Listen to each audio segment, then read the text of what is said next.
Selamat sore menjelang malam atau selamat malam. Semoga teman-teman semua dalam keadaan sehat, tetap menjaga protokol kesehatan, dan tentu tetap semangat belajar, mengulang, membaca, juga membuka di YouTube sebagai referensi yang materinya sama untuk kita boleh semakin mendalaminya. Walaupun kalian bekerja, tetap sempatkan waktu untuk membaca buku. Paling tidak setelah kuliah atau sebelum kuliah bisa dibaca bukunya, baik 30 menit atau 1 jam.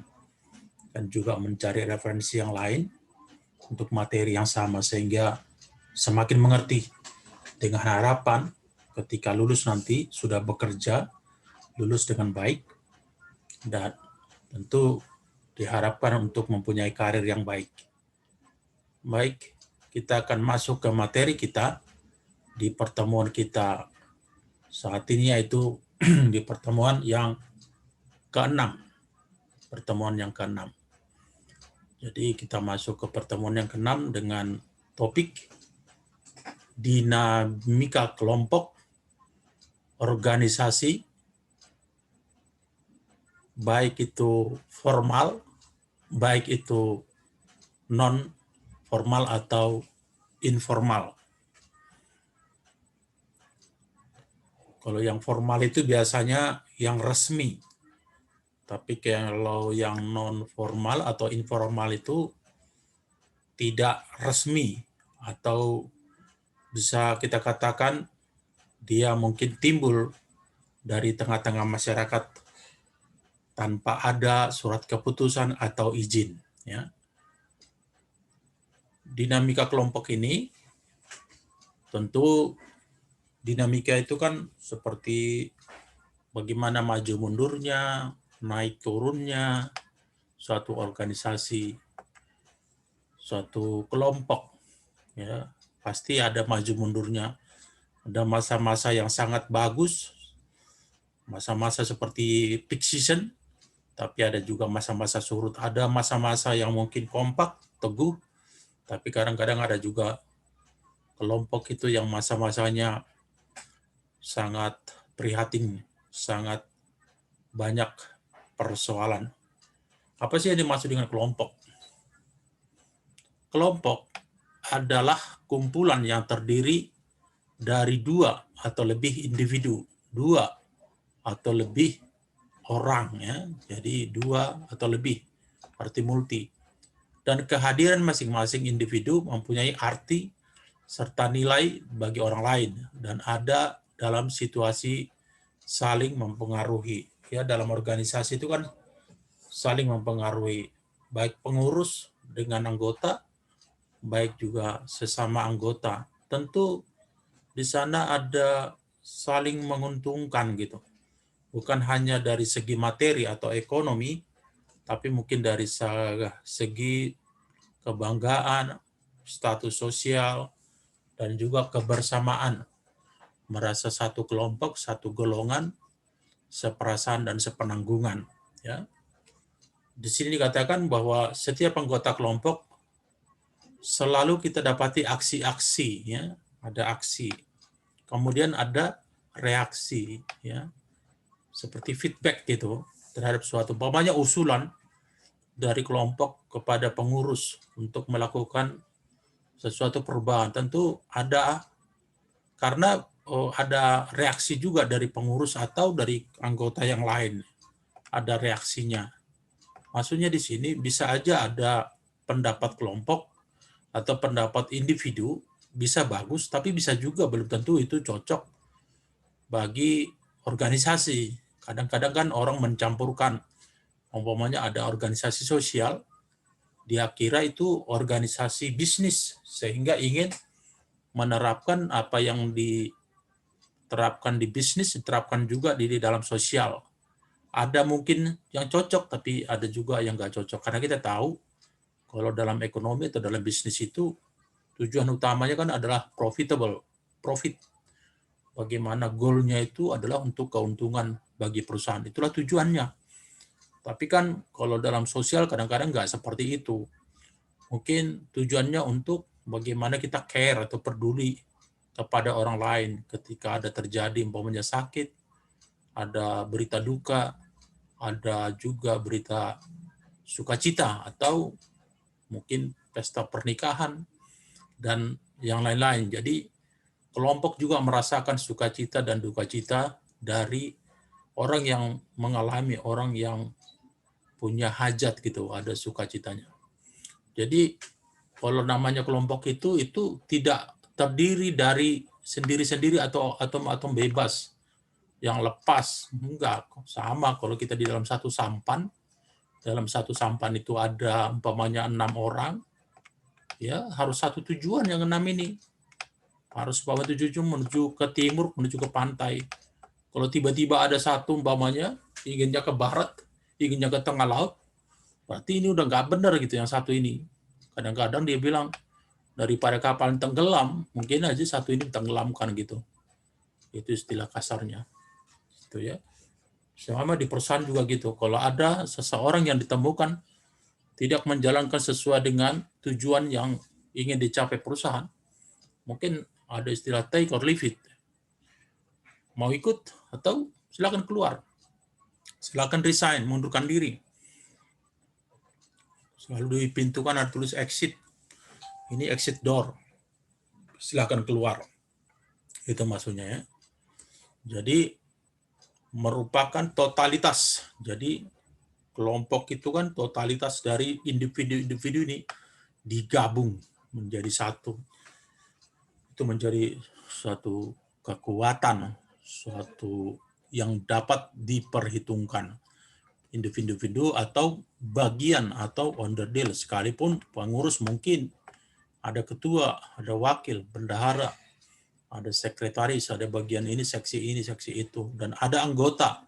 Itu kan merupakan bagian-bagian atau part of the organization, onderdil atau individu-individu yang disatukan. Makanya terjadilah satu yang disebut dengan totalitas. Dengan satu tujuan, biasanya satu tujuan mereka. Apa itu tujuannya? Ya mungkin untuk kebahagiaan anggota dan lain-lain. Jadi yang sangat dinamis sifatnya yang disebut sebagai gestalt. Gestalt ini merupakan unit yang tertutup dan utuh dengan sifat totalitas tersendiri. Maka totalitas ini adalah lebih atau banyak daripada penjumlahan unsur-unsur baginya. Kalau udah total, ya doang lebih banyak daripada satu-satu item-item atau parsial-parsial.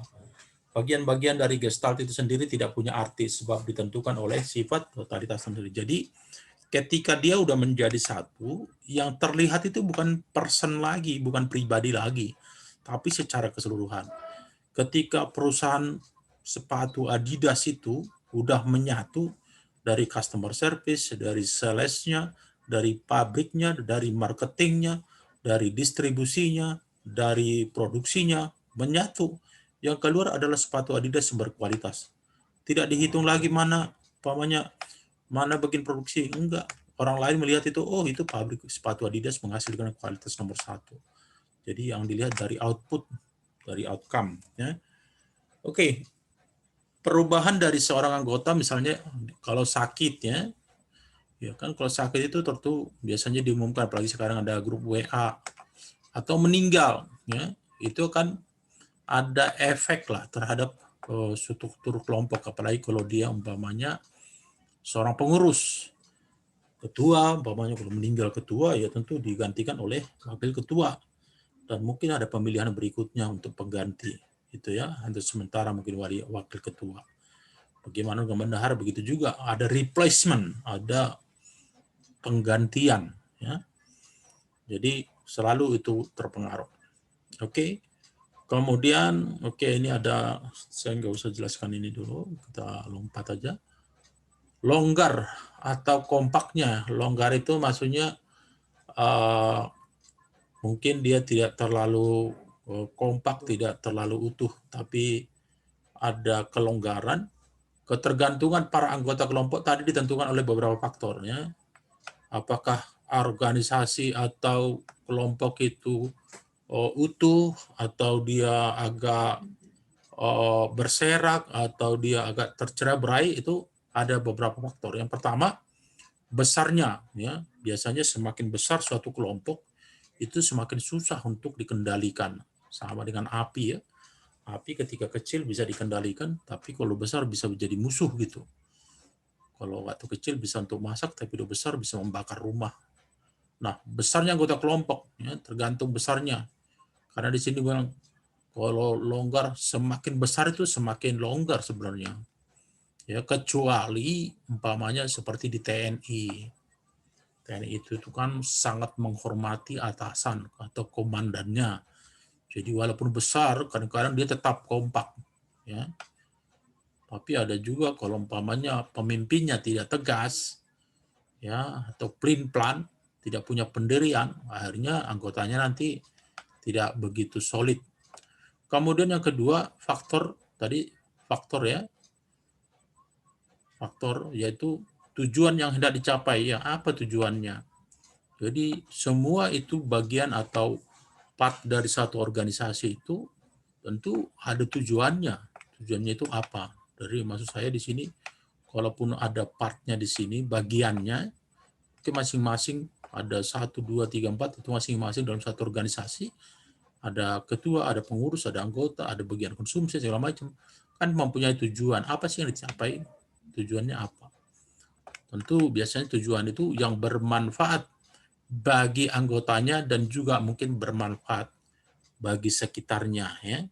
Paling tidak bagi lingkungannya, bagi kepentingannya gitu. Kemudian bentuk organisasi yang dibangun, ya.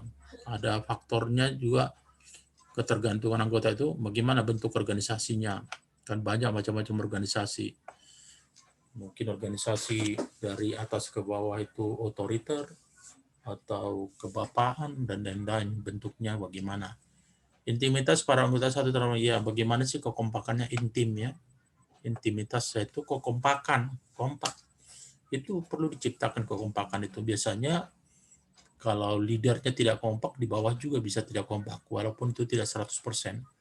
Tapi biasanya itu kita lead by example gitu, memimpin dan memberikan contoh yang baik tentu, agar di bawah semoga baik, belum tentu baik juga di depan, belum tentu baik di atas. Mungkin seperti ular, kepalanya masih bisa berjalan dengan baik, tapi ekornya udah putus gitu.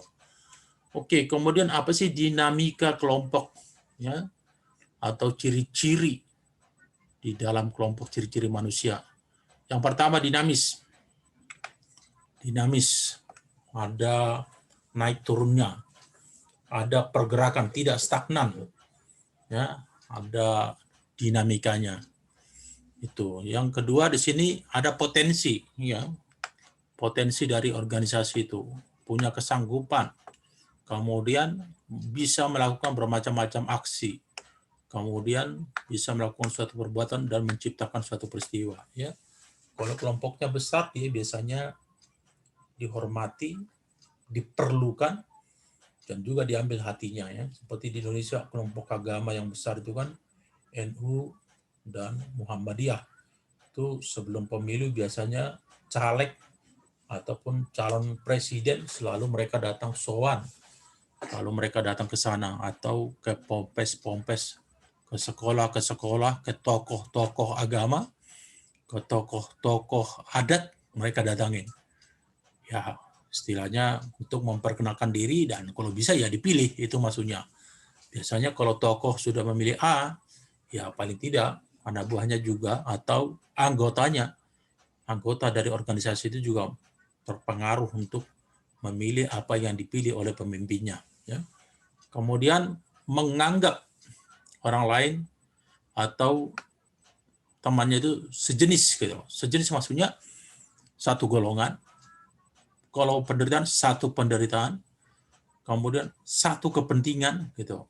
Jadi mereka punya kepentingan dan mereka membutuhkan satu sama lain. Kemudian dikatakan sini juga sederajat, ya, anggota itu sederajat. kecuali mungkin ketua, tapi sederajat. Tapi kita aja coba, kita jalan kaki aja bersama seorang menteri, jalan kaki berdua gitu, kita merasa seperti seorang menteri juga. Ya, ketika kita habis menonton film kungfu atau tinju, habis pulang dari bioskop, kita merasa seperti seorang petinju juga. Padahal beda gitu ya, beda. Kita hanya penonton. Sama kalau kita main bola gitu, nonton bola, kita seperti orang pintar main bola, bisa mengomentari, tapi nggak bisa melakukan. Oke, kemudian interaksi. Nah, ada interaksi, ada hubungan, partisipasi. Masing-masing anggota kelompok sangat berkaitan dengan ada intensnya, semakin intens, semakin sering, semakin rajin. Kemudian meningkatkan emosi. Maksudnya meningkatkan emosi ini, kalau kita punya teman kan kita bela setengah mati kan. Belum tentu saudara kita bela, tapi kalau teman kadang-kadang kita bela. Kadang-kadang kita tutup-tutupin kesalahannya. Orang tuanya telepon, ada nggak di sini si Budi? Kita bilang, oh nggak ada. Gitu. Padahal di sebelah kita. Itu namanya ada emosi ya, untuk membela teman yang satu kelompok, yang satu golongan. Kemudian ada sentimen-sentimen euforis, ya, euforia, senang dan puas. Oh, kalau Indonesia main bola terus juara, kita senang dan puas. Padahal kita nggak gitu main bola. Kita jadi seorang penonton aja. Tapi kita suatu bangga gitu. Hebat. Waktu Asian Games kemarin kita hebat gitu kan. Kemudian ada juga di sini dengan pemuasan harapan, keinginan, needs atau kebutuhan, dan juga skill atau keterampilan teknis. Masing-masing berkaitan dengan semakin jelasnya norma-norma kelompok. Kemudian fungsi kelompok bagi individu. Apa sih fungsi kelompok itu bagi individu, dan juga fungsi pemimpin. Sebagai makhluk sosial yang punya tingkah laku sosial, maksudnya kita kan punya tingkah laku sosial. Kita bersosialisasi, punya teman, punya kelompok, punya grup, punya keluarga, punya mungkin kelompok kecil, kelompok besar, macam-macam. Atau punya teman, sahabat, berdua gitu bisa. Kan dikatakan di sini, tingkah laku sosial hidup dalam suatu medan sosial atau wadah sosial. Umpamanya, sesama sekampus, sama-sama setiami. Ya. Mungkin awalnya kamu lihat satu kampus setiami, padahal hanya karena jaket. Kamu mungkin di Bekasi, tapi kamu lihat jaketnya, walaupun itu mungkin di pusat, tapi tetap aja kita bela karena ini tadi, kita dalam wadahnya sama. Tapi setelah kalian, itu ternyata pusat. Nanti lihat lagi mungkin ada cabang Bekasi gitu, ada cabang di Depok gitu. Nah ternyata kita mungkin satu kampus gitu kan, mungkin sama-sama di pusat, itu lebih itu lagi, lebih kelihatan lagi sini sosialnya. Kemudian setelah dilihat, ternyata malah satu jurusan. Habis satu jurusan, malah satu kelas. Nah, itu membuat kita semakin merasa lebih dekat. Ya. Maka untuk selamanya individu itu adalah anggota dari kelompoknya atau menjadi bagian yang tidak bisa dipisahkan dari satu masyarakat. Kecuali mungkin Tarsan. Ya. Tarsan yang hidupnya bersosialisasi tapi bukan dengan manusia, tapi dengan orangutan atau dengan hewan yang ada di hutan. Tapi selama dia menjadi manusia, walaupun dia bilang my life is my rule, egonya yang datang, tetap saja dia butuh. Kalau dia begitu kan nggak mungkin dia bajunya juga orang lain yang membuat, handphonenya juga, sepatunya juga, berarti dia masih bagian yang tidak dapat dipisahkan dari suatu masyarakat. Oke, individualistis atau sosialitas manusia itu dapat dibedakan, ya, individu dengan sosial, yang personal dengan yang kelompok, ya, itu dapat dibedakan, akan tetapi tidak dapat terpisahkan. Ya dong, kalau sosialitas ini kan datangnya dari satu jadi kelompok gitu.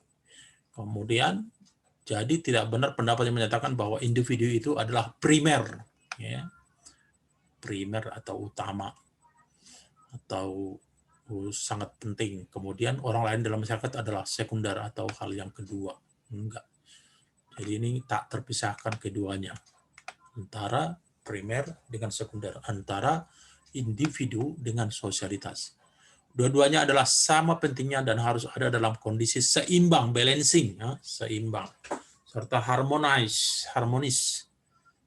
Maka individu di dalam wadah sosial dan masyarakat itu adalah identik dengan individu sebagai anggota satu kelompok. Ya. Kamu sekarang, umpamanya, sebagai mahasiswa atau mahasiswi Setiami, kamu kelompok apa? Kamu merasa kelompok bahwa kamu kelompok mahasiswa Setiami. Kalau kamu umpamanya kuliah di pusat, berarti kamu merasa bagian dari kelompok mahasiswa yang ada di pusat. Nanti semakin luas lagi, oh kamu menjadi kelompok satu institut atau universitas yang swasta, bukan negeri. Nanti makin luas lagi, oh kamu menjadi salah seorang mahasiswa bagian dari kelompok mahasiswa di Jakarta, dan juga di Pulau Jawa, dan juga di Indonesia. Bahkan nanti kalau bisa lebih luas lagi, kami juga melihat bahwa diri kita itu menjadi kelompok orang Asia, bukan Eropa, bukan Afrika, bukan Australia, tapi kita Asia. Itu kelompok yang lebih besar lagi.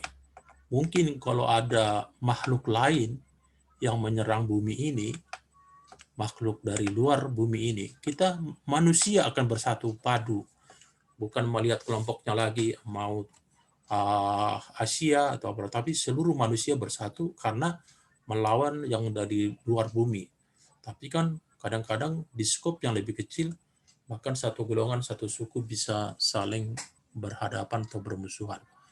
Oke, kelompok merupakan suatu situasi sosial psikologi khusus, tempat berpijaknya individu, ya, berpijaknya individu. Kalau dia sendirian, kadang-kadang dia tidak merasa nyaman, tidak merasa berani, tapi ketika dia masuk ke dalam suatu kelompok sosial, dia mempunyai keberanian, dia merasa harga dirinya naik dan punya kebanggaan. Kelompok ini sangat berarti bagi individu, karena kelompok memberikan pengaruhnya kepada individu. Sebaliknya, individu juga mempunyai potensi untuk mempengaruhi kelompok. Ya, yang tadi kalau ada ide yang baru kepada pengurus kelompok, itu bisa dicetuskan. Dan biasanya di alam demokrasi itu bebas, walaupun mungkin tidak diterima, tapi bisa juga diterima kalau itu bagus. Gitu. Jadi ada pengaruh timbal baliknya, maksud saya timbal balik antara pengurus, antara kelompok dengan individu. Dengan kata-kata psikologis disebabkan individu dan kelompok itu masing-masing adalah unit dengan orde yang berbeda-beda. Artinya sebagai berikut. Individu adalah kesatuan psikofisik atau kesatuan jasmani rohani individu, ya. Ya kan, ada rohaninya, ada rohnya, ada jiwanya, ada badannya, itu kan merupakan person atau individu. Tapi kalau udah beberapa itu menjadi kelompok, adalah kesatuan ideal, ya, kesatuan tujuan, kesatuan psikologis, kesatuan moral, dan kesatuan orde. Tentu di dalam individunya itu tetap ada jasmani dan rohani, ya. Itu disatukan lebih dari satu, atau dibilang juga multi, menjadi kelompok yang tadi dibilang bahwa kesatuan ideal, kesatuan psikologis, kesatuan moral, atau kesatuan orde. Kemudian, ini saya fungsi kelompok bagi individu. Kelompok itu memberikan wadah dan ruang hidup psikologis kepada individu sehingga memunculkan sense of belonging. Ada merasa sense of belong itu merasa bagian dari kelompok itu gitu. Ketika petinju Indonesia umpamanya ternyata ketika main tinju orang Indonesia kalah dari orang Korea gitu, kita merasa kita ikut jadi kalah gitu. Padahal kita bukan petinjunya. Yang bertinju mungkin Chris John gitu kan, bukan kita. Tapi kita merasa kalah. Tapi sebaliknya ketika PSSI U19 juara Asia gitu, kita menjadi merasa bahwa kita juga ikut pemenang. Padahal yang main di sana adalah pemain-pemain U19. Kita nggak termasuk. Karena tadi kita merasa kelompok, ada merasa bagian dari satu kelompok. Bahwa kita adalah bagian dari Indonesia. Sehingga kita merasa apapun yang terjadi, baik suka, baik duka, kita sama-sama bisa merasakannya. Ya. Makanya ketika ada pemain bola atau negara suatu pemain bola di satu negara kalah, bisa masyarakatnya ikut bersedih, ikut menangis karena kesedihannya. Bahkan dulu katanya ada yang sampai bunuh diri. Oke. Kemudian apa sih? Tadi di sini katakan fungsi kelompok itu bagi individu memberikan rasa aman ya. Makanya dalam kelompok moge, motor gede itu kan. Kalau sendirian dia ya biasa, tapi ketika dia rame-rame dia suka-sukanya. Atau ada kelompok tawuran anak-anak SMA itu. Ya, kalau dia sendirian mah di dalam busway takutan, tapi ketika ramai itu yang merasa aman. Ketika dia di kelompok itu merasa aman, tiap apa yang ganggu gitu. Ya, kemudian ada rasa betah, kerasan di dalamnya, dan bergantian memimpin dan dipimpin ya. Kemudian faktor memberikan ideal, cita-cita, tujuan hidup tertentu, ya bisa juga kan kelompok itu menjadi positif, yaitu untuk berjuang bersama-sama. Ketika dia punya kekurangan, yang lain membantu. Ketika temannya ada kekurangannya, dia bantu. Sehingga kekurangan-kekurangan tertutupi dan ini tercapai tujuan-tujuan hidup mereka. Ya, umpamanya dalam hal belajar ada yang mungkin jago matematika, ada yang jago statistik, ada yang jago ekonomi, jago akuntansi, tapi ada juga yang tidak jago dalam logistik, transportasi, pergudangan. Nah, itu kalau bersama-sama dalam belajar kita kan bisa kasih ide, oh ini loh, ini loh, ini loh. Tapi kalau lagi ujian jangan bersama-sama, sendiri-sendiri. Kemudian memberikan status sosial, ya merasa status sosialnya lebih tinggi, lebih hebat. Berbeda yang kelompok, makanya kalau ada kelompok lewat kan kita selalu minggir. Di jalan itu ada kelompok pembawa mayat mah, kita minggir. Kelompok dari salah satu partai, kita minggir yang pribadi. Kelompok penjaga presiden lewat, kita minggir, kan gitu. Kelompok polisi membawa pejabat, kita minggir, karena itu kelompok. Dan ada penjagaan, tentu kita akan minggir sebagai pribadi, sebagai individu. Kalau umpamanya yang datang 5.000, tentunya kelompok kita juga ada 5.000, mungkin kita nggak minggir, oh sama kok kan gitu. Apalagi yang datang 5.000, kita ada 10.000 orang. Waduh, jangan-jangan dipukul mundur seperti itu. Karena seperti ini, memberikan status sosial individu sehingga dia merasa diakui, diterima, mendapatkan posisi sosial, mendapatkan penghargaan. Kan karena kamu senang kan dibilang, hebat itu si Budi. Dia menjadi ketua senat, dia menjadi ketua kelas, dia menjadi ketua partai dan lain-lain. Tentu ada kebanggaan, walaupun itu nggak ada uangnya, tapi ada rasa pride, rasa kebanggaan. Orang kan selalu suka dipuji ya, mana ada orang nggak suka dipuji. Kemudian kelompok dijadikan alat atau wahana untuk mencapai, iya kan, seperti di Indonesia, seperti banyak juga awal-awalnya dibikin satu cita-cita, wah ini itu pemuda, lama-lama jadi partai, menjadi tools atau alat untuk mencapai cita-citanya. Mungkin dia ingin jadi presiden atau DPR atau MPR atau bupati atau camat atau gubernur, wali kota dan lain-lain. Tapi kita pikir yang positif aja untuk membangun bersama-sama. Di dalam kelompok, individu merasa menjadi satu bagian dari yang tadi gestalt kelompok, ya, dari individu digabung, dia merasa dari bagian. Jadi kalau dia merasa dari bagian itu, apa yang menguntungkan bagian itu atau kelompok itu, apa yang membanggakan dia ikut bangga, tapi apa yang menyedihkan juga ikut merasa sedih. Kemudian fungsi pemimpin dalam kelompok, apa sih fungsinya? Apa fungsi pemimpin? Apa fungsi dari seorang leader? Ya, tentu untuk mengarahkan, untuk memanage, untuk membuat juga aturan-aturan sehingga kelompok bisa dikendalikan dengan baik, bisa dimanage dengan baik. Tentu fungsinya kalau dalam perusahaan berfungsi untuk mengontrol semua aktivitas dari A sampai Z. Bukan hanya dikontrol, bukan hanya dievaluasi, tapi juga harus menghasilkan uang. Walaupun dikontrol dengan baik, disiplin dengan baik, penjualan bagus, tapi kalau nggak ada untung buat apa? Kan seperti itu. Akhir-akhirnya dalam satu perusahaan ya secara umum hampir 99% adalah profit. Ya, keuntungan. Kecuali mungkin ada organisasi sosial yang tidak bertujuan kepada profit, tapi mungkin untuk membantu orang lain, untuk memotivasi orang lain, untuk meningkatkan taraf hidup orang lain seperti itu. Oleh kekuatan saling mempengaruhi di antara semua anggota kelompok ini tadi sudah dijelaskan, dan pemimpinnya, antara kelompok dengan kelompok, antara pemimpin dengan kelompok, antara kelompok dengan pemimpinnya. Maka timbullah dinamika ya, dinamis, maju mundurnya, naik turunnya suatu kelompok. Dan biasanya itu dengan adanya dinamika itu kita semakin matang di situ. Kenapa semakin matang dalam kelompok? Karena akan terjadi perbedaan-perbedaan pendapat. Kenapa ada perbedaan pendapat?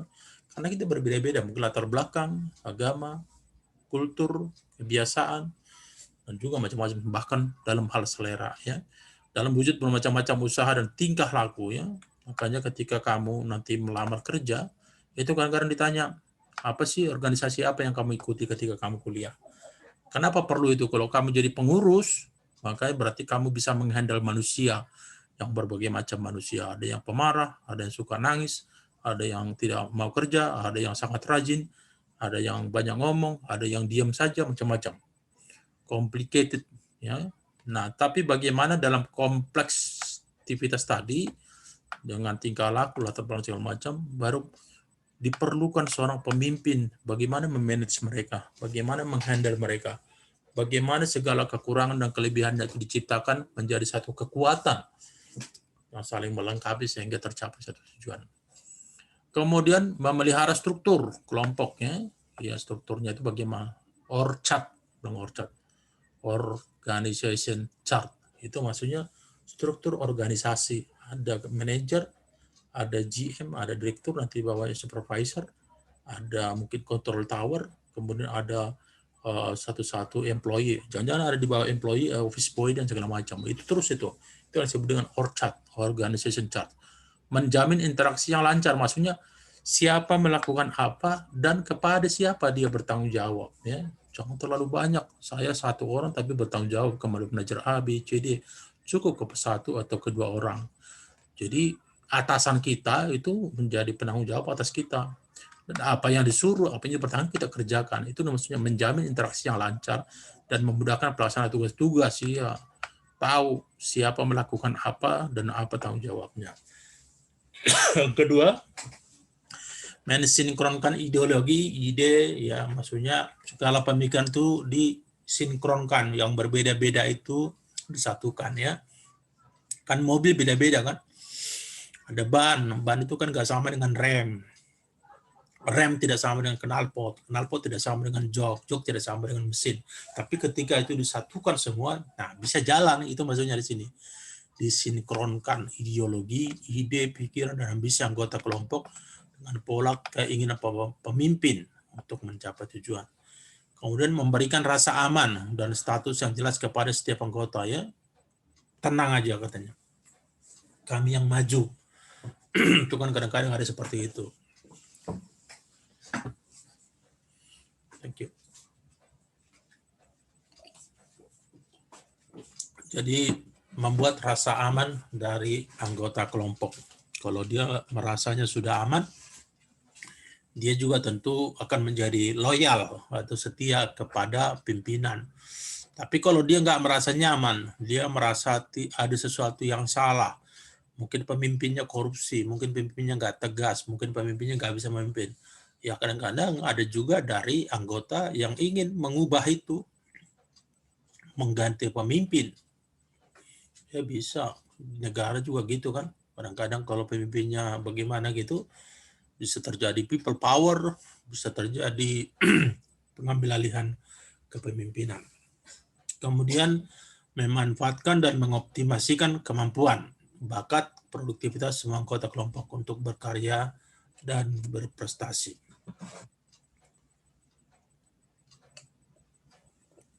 Yang kelima, menegakkan peraturan. Ya, masuk jam 8, pulang jam 5, makan siang 1 jam, antara jam 12 sampai ini. Kalau mau pergi keluar harus permisi, isi absen.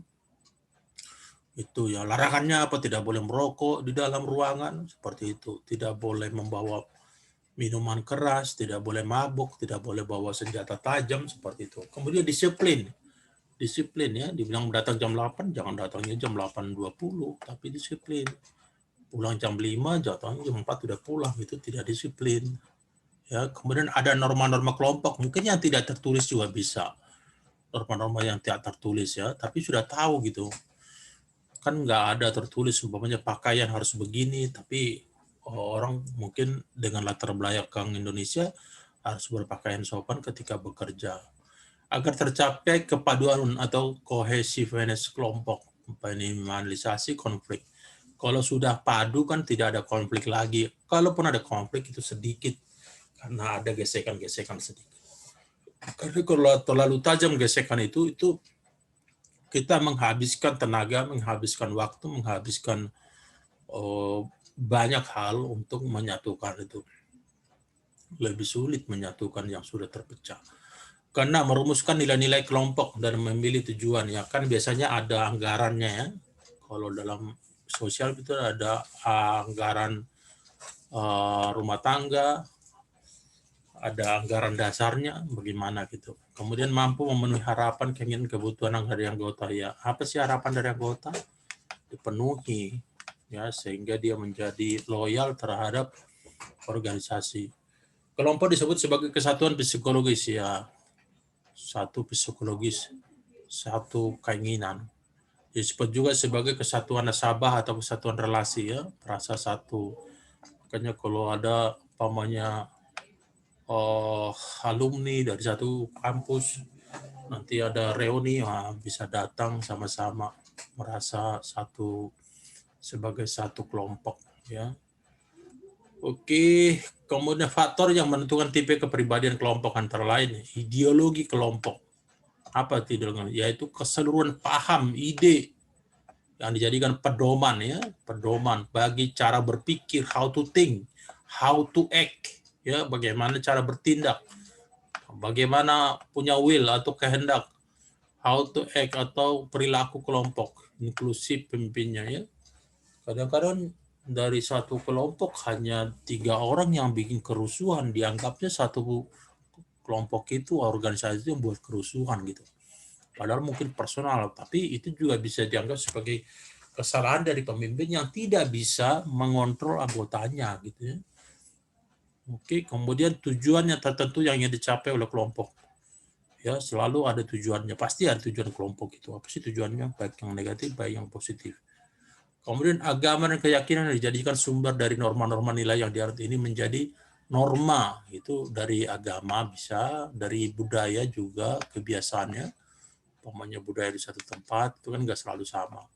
Muncullah intuisi atau kelembaban yang ikut menentukan kondisi kehidupan psikis, tata laku kelompok dan individu. Keempat, tokoh penting dalam pribadi kuat, misalnya pemimpin, pendiri kelompok ya, kan biasanya ada penasehat, ada pendiri, macam-macamnya. Itu menjadi seperti panutan bagi generasi berikutnya. Selalu mereka, kalau dulu si itu memimpin, dia rendah hati. Ketika dia dikomplain dari podium, dia langsung turun. Baiklah, kalau menurut kalian saya tidak sanggup, sekarang saya serahkan kepada Grandat. Saya duduk. Dia turun dari panggung, duduk. Tapi karena kerendahan hatinya itu, malah orang melihat dia adalah sesuatu yang benar dan dikatakan enggak, kembalilah ke sana gitu ya. Daripada umpamanya dia mempertahankan statusnya sebagai ketua, sebagai pemimpin, ternyata sudah tidak disukai. Makanya dibilang figur dominan yang disebut sebagai gembong-gembong, orang-orang kuat. Kalau di partai itu orang kuat, orang lama, orang berpengaruh, biasanya yang punya duit, yang bisa bernegosiasi, yang bisa approach, itu biasanya menjadi gembong atau menjadi berpengaruh. Bilang A ya A, bahkan B dibilang A, dibilang aja orang sama A gitu ya. Ini merah katanya, padahal hijau, karena takutnya bilang merah gitu juga gitu. Ini hijau, ya hijau, ikut aja gitu, ya duplikasi. Kebudayaan dalam pengertian keseluruhan nilai spiritual dan benda-benda budaya hasil karya manusia juga turut membentuk kebudayaan kan mempengaruhi kita juga, ya. Tidak sama Sunda, Minang, Jawa, Madura, Makassar, Sulawesi, Papua tidak sama. Walaupun kita sama-sama Indonesia, beda budayanya. Ya, beda pengertian dalam satu hal gitu ya. Terus nilai-nilai spiritual ya, pasti ini beda nih karena ada Hindu, Islam, Kristen, dan lain-lain, Buddha gitu. Kemudian tentu benda-benda budaya juga hasil karya manusia juga turut membentuk. Iya, gimana sih? Kemarin saya mendaki gunung di Gunung Menara. Menara tahu di Rumpin, di Bogor. Itu di sana banyak situs-situs yang dikeramatkan atau keramat gitu. Ada Gua Soekarno, ada Gua Sunan, cucunya Sunan Gunung Jati, dan macam-macam. Dan itu harus sembahyang. Makanya dikatakan itu kan mempengaruhi sekali, Ding. Orang pendaki gunung juga ikut sembahyang di situ. Mempengaruhi pendaki. Itu di Gunung Menara yang ada di Rumpin. Ada gua, ada batu belah, ada summit yang paling enak, paling di atas gitu. Kemudian dinamika kelompok, organisasi formal dan informal. Kelompok-kelompok tadi dapat merupakan organisasi formal, namun juga bisa berwujud yang non-formal atau informal. Yang formal adalah organisasi yang ada di atas kertas, jadi punya izin, punya keputusan, ya, dengan realisasi logis berdasarkan peraturan, konvensi, kebijakan, organisasi, dengan pembagian tugas, pekerjaan, dan hierarki. Kemudian organisasi formal disebut pula sebagai kelompok sekunder, ya, merupakan bentuk hierarki resmi seperti telah ditetapkan di atas kertas. Ada bosnya yang paling tinggi, kemudian ada nanti wakilnya dia, kemudian ke bawah ada mungkin manajer-manajernya, kemudian setelah ada manajer, nanti dari bawah manajer ini ada lagi supervisi dan lain-lain. Tadi saya bilang bahwa ini sebagai organization charts atau struktur organisasi, siapa melakukan apa dan dia tanggung jawab kepada saya. Di perusahaan saya bilang, to whom you have to make the report, kepada siapa sih kamu laporan pekerjaanmu, pertanggungjawabanmu gitu. Oke, untuk selanjutnya mungkin bisa dibaca aja, tapi ini ada ciri-ciri khas formal, personal, Jakelik objektif, kemudian kedua step berdasarkan fungsi masing-masing, ya. Ya, fungsinya sebagai bendahara, fungsinya sebagai kasir, fungsinya sebagai customer service, ya. Ada relasi formal berdasarkan alasan, ya. Ketika ada SK surat keputusan, saya harus refer kepada siapa? Saya harus report kepada siapa? Kepada manajer ekspor. Nanti manajer ekspor report kepada siapa? GM report kepada siapa? Kepada owner atau kepada CEO. Ya, kemudian ada suasana kerja, komunikasi, berdasarkan kompetisi, persaingan, dan efisiensi. Ya, ada kompetisi di sana, persaingan. Baiklah, yang selanjutnya bisa dibaca. Sampai di sini pertemuan kita. Semoga teman-teman tetap dalam keadaan sehat. Terima kasih. Selamat malam.